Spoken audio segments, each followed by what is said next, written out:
Услышав громкий хлопок, Джейсон резко повернул голову к иллюминаторам самолета. Что происходило? Их самолет взлетел.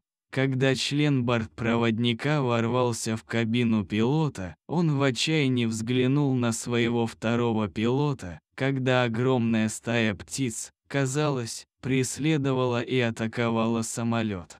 Они также были настойчивы. Джейсон попытался стряхнуть птиц, но он должен был быть осторожен. Если хоть одна птица попадет в двигатели, весь самолет может пойти ко дну.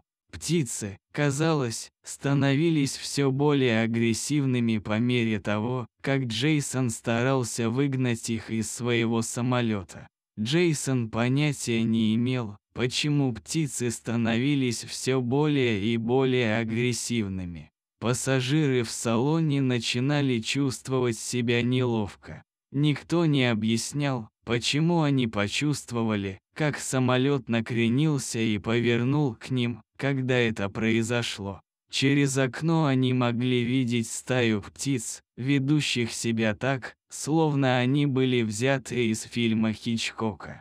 Джейсон понял, что было уже слишком поздно, когда у него наконец хватило уверенности заверить пассажиров, что все под контролем. Он понятия не имел, что происходит, что расстраивает птиц и как он может их успокоить. Джейсону пришлось позвонить в диспетчерскую, чтобы узнать, какие у него есть варианты. У него было такое чувство, что это только вопрос времени, когда птицы действительно смогут разбить самолет. Количество птиц продолжало увеличиваться, и они становились еще более агрессивными. Но возникла проблема, он, похоже, не мог связаться ни с кем из управления полетами. Вид из окон был настолько затемнен птицами, что пассажиры почти ничего не могли разглядеть. Из-за этого весь самолет погрузился во тьму, что создало ужасающую атмосферу. Путешественники очень испугались. Некоторые из них даже расплакались. Джейсону пришлось действовать быстро. Джейсон приложил все усилия, чтобы поднять самолет в воздух и распугать птиц. Но если бы он поднялся слишком круто, все находившиеся в самолете оказались бы в опасности. Кроме того, птиц было так много, что они начали направлять самолет вниз. Когда Джимми увидел приближающиеся здания, он воскликнул. Теперь они парили над городом в очень опасной манере. Джейсону повезло, что он смог направить самолет в сторону открытого пространства. Он понимал, что пытаться набрать высоту бессмысленно. Ему пришлось вернуться в аэропорт и посадить самолет. Но как? Наконец Джейсону позвонили, чтобы он немедленно развернул самолет к ближайшей посадочной полосе. Служба управления полетами приказала им перенаправиться в аэропорт меньшего размера, расположенный ближе к их текущему местоположению. Джейсон не стал терять времени даром и развернул самолет так быстро, как только мог, не подвергая никого опасности. Теперь все стало по-настоящему опасно. Они сбили нескольких птиц, развернув самолет, что, казалось, разозлило их еще больше. В окнах начали появляться небольшие трещины по мере того, как птицы продолжали ударяться о конструкцию. Аварийные службы уже в пути.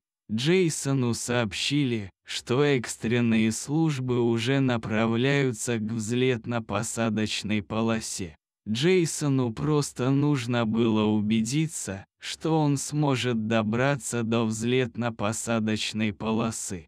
Только тогда они могли бы им помочь. Он должен был сделать все, что в его силах, чтобы не разбиться. Но когда мы добрались до сельской местности, стало еще хуже. Еще больше птиц гонится за самолетом. Джейсон заметил, что последний участок взлетно-посадочной полосы станет еще хуже, как только они покинут город. Из близлежащего леса стало появляться все больше птиц. Они сразу же устремились к самолету. У Джейсона сложилось впечатление, что все это могло пойти только наперекосяк. Джейсон заметил, что птицы подбирались все ближе к двигателям и все чаще нападали на самолет. Было бы нехорошо, если бы в двигателе залетело много птиц. Джейсон услышал громкий хлопок, когда был полностью сосредоточен на том, чтобы добраться до полосы. Когда самолет начал дрожать, Джейсону стало трудно сохранять управление. Кроме того, самолет терял высоту. В тот момент, когда пассажиры поняли это, они закричали от отчаяния. Худший сценарий, который мог произойти, действительно произошел. Пассажиры могли видеть пламя, вырывающееся из двигателя, через окно. Грудь Джейсона колотилась от бешено бьющегося сердца. Он был так сосредоточен, что не обращал внимания на окружающие его звуки. Стратегия теперь сыпалась как снег на голову. Джейсон мог предложить только одну альтернативу. Его последней попыткой было это. Джейсону пришлось совершить спасательную посадку. Это было для него чем-то новым. Во время своего обучения он узнавал об этом только с помощью симуляций. Он считал, что в его обязанности входит обеспечение безопасности всех находящихся на борту. Затем он кое-что заметил. Он спускался, когда заметил вдалеке водоем. Он прикинул, что мог бы вот-вот приземлиться в воду. В этом была их единственная надежда – приземление на неровный участок земли. В результате самолет, вероятно, потерпел бы крушение. Джейсон едва не приземлился на воду вместе с самолетом. Он приземлился не очень мягко. Однако это гарантировало, что самолет не развалился на части. Безопасность его экипажа и других пассажиров самолета была его единственным приоритетом. Затем он услышал крики. Кричали именно пассажиры. Они были напуганы. Джейсон ненадолго застрял, но в конце концов сумел встать со своего места. Несмотря на то, что Джимми был едва в сознании, помощь Джейсона позволила им подняться на борт самолета. Бортпроводники боролись изо всех сил. Всем пришлось покинуть самолет. Они не смогли оставаться в самолете. Они были вынуждены бежать. Один из выходов был полностью заблокирован, несмотря на усилия Джейсона открыть его. Из-за давления и нужды он стал немного эмоциональным. К счастью, одна из стюардесс смогла открыть другой выход. Они поняли, что у них было достаточно времени, чтобы безопасно эвакуировать всех, даже несмотря на то, что самолет медленно тонул. Хотя экипаж приложил усилия, чтобы успокоить всех, некоторые пассажиры беспокоились только о себе и попытались покинуть самолет первыми. Они быстро пожалели об этом. Первая группа людей, находившихся снаружи, подверглась нападению птиц. К счастью, их действительно оставили в покое, когда большинство из них нырнуло в воду. Даже какие-то птицы залетели в самолет. Однако большинство из них были настроены враждебно по отношению ко входу в багажное отделение. Что было внутри него? Всем пришлось уйти еще до того, как можно было получить ответ на этот вопрос. Джейсон был последним, кто прыгнул в воду, но, к счастью, помощь от береговой охраны уже была в пути. Взглянув на небо, птицы начали летать кругами над самолетом, который постепенно погружался в воду. Береговая охрана проследила за тем, чтобы все вышли из воды без происшествий. Теперь, когда приближалось больше лодок, все могли быть спасены. Пассажиры неоднократно указывали на обломки самолета. Джейсон ахнул и повернул голову. Птицы не переставали кружить над самолетом. Создавалось впечатление, что они активно что-то искали внутри. Джейсон был сбит с толку. Он понятия не имел, что могло заставить всех этих птиц вести себя подобным образом. Но когда береговая охрана попыталась приблизиться, стало только хуже. Птицы стали еще более настороженными, когда попытались подойти поближе. Оказалось, что они не собирались позволять береговой охране приближаться к самолету. Береговая охрана, однако, была очень упряма. Они подплыли ближе, несмотря на предупреждение Джейсона. Птицы напали на них, как только они прибыли к месту крушения. Экипаж был так напуган этим, что фактически спрыгнул с кораблей. Вернувшись к другим лодкам, они поплыли. И пассажиры, и бортпроводники были озадачены. Что было на борту? Когда они приблизились, птицы снова закружились стаей. Рабочие наблюдали, как птицы затемняют небо. Им придется подождать, поскольку это было явным признаком.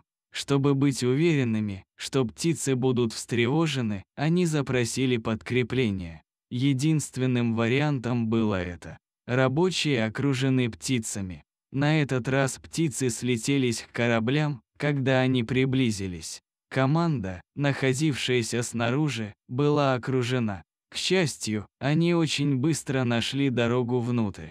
Птицы не могли добраться до капитана, поэтому буксиры смогли приблизиться. К счастью, Джейсон придумал стратегию. Джейсон приказывает береговой охране громко кричать. Во время своего обучения он слышал, что аэропорты отпугивают птиц шумом. Он посоветовал береговой охране отпугнуть птиц. Это побудило береговую охрану принять немедленные меры и полностью отключить звук из своих динамиков. Затем что-то произошло. Громкие звуки на самом деле заставили птиц отреагировать и улететь обратно в лес. Полиция сразу же допросила Джейсона, потому что он был главным в самолете. Джейсон сказал полиции, что это был обычный рейс, потому что ему нечего было скрывать. Без каких-либо препятствий он почти еженедельно совершал этот полет, вплоть до сегодняшнего дня. Он заметил, что в тот момент, когда птицы поднялись на борт самолета, они направились прямиком в багажное отделение. Это действительно может быть ключом к разгадке того, что произошло сегодня в этом месте. Когда полиция подробно допросила багаж, Джейсон направил их к пассажирам. Они бы знали решение. Несмотря на то, что все они были очень потрясены, все пассажиры сразу же отреагировали на запросы полиции о том, что они везли и что было в их багаже. За исключением одного человека, который был задержан полицией. Этот человек дал очень туманные объяснения тому, почему он путешествовал. Он почти всегда противоречил сам себе, когда говорил. На самом деле, полиция сочла это крайне подозрительным. Когда они спросили его о багаже, он пожалел, что промолчал.